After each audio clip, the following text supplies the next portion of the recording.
बिहार चुनाव में महागठबंधन का डिप्टी सीएम चेहरा घोषित किए जाने के बाद मुकेश सहनी बीजेपी पर जमकर फायर हो गए। उन्होंने कहा कि उनका 3.5 साल का इंतजार खत्म हो गया। बीजेपी को जब तक तोड़ेंगे नहीं तब तक छोड़ेंगे नहीं। वीआईपी के संस्थापक मुकेश सहनी ने बिहार विधानसभा चुनाव 2025 पर कहा कि देश के सभी अल्पसंख्यकों की जिक्र कीजिए। क्या बीजेपी को एक मल्लाह के बेटे द्वारा सरकार बनाने से दर्द हो रहा है? आपको अल्पसंख्यकों के बारे में सोचने की जरूरत नहीं है, हम देख लेंगे। प्रधानमंत्री नरेंद्र मोदी का मकसद है बिहारियों को गुमराह करना। उन्होंने अपने साक्षात्कार में कहा कि बिहार में फैक्ट्री नहीं लग सकती क्योंकि यहाँ जमीन नहीं है। देखिए, बीजेपी को फिक्र करने की आवश्यकता नहीं है। यही बीजेपी है जो हमारे अल्पसंख्यक भाई को कहते हैं कि हिंदुस्तान को छोड़कर आप दूसरे जगह चले जाओ। ये आज उनको डर सताने लगा है। ये बताए बीजेपी कि क्या अति पिछड़ा का बेटा, मल्लाह का बेटा को डिप्टी सीएम बनाना, क्या इनके पेट में इतना दर्द है?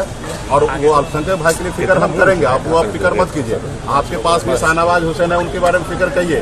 देश में हमारे जो इतने भी अल्पसंख्यक भाई है उनके बारे में सोचिए और उसके बारे में फिक्र कीजिए।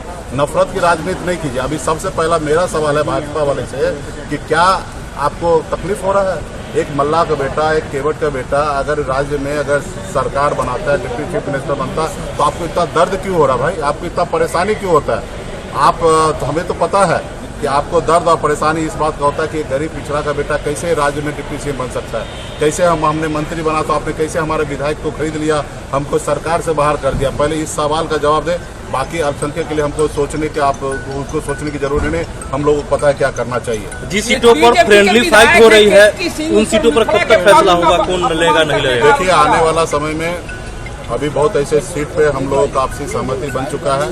वहाँ पे बहुत सारे ऐसे सीट पर हमारे प्रत्याशी नाम को रिटर्न ले चुके हैं। जैसे मेरा ही प्रत्याशी जो है बाबूबरी से बिंदु गुलाब यादव जी, वो नाम वापस ले लिए और चैनपुर में वीआईपी पार्टी लड़ रहे हैं, वहाँ पे राष्ट्रीय जनता दल वो अपना नाम वापस करेंगे या समर्थन दे देंगे।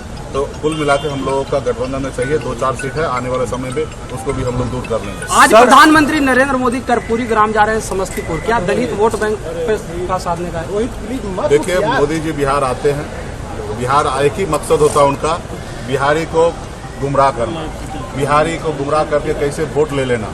आपने देखा 2 दिन पहले देश के गृह मंत्री जी बिहार आए थे और इंटरव्यू में उन्होंने कहा कि फैक्ट्री बिहार में लग ही नहीं सकता क्योंकि यहाँ पे जमीन ही नहीं है।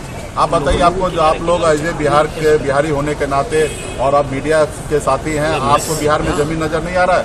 ये देश में टॉप 10 में हमारा बिहार है जो क्या हमारे आसमान में हम किसी कर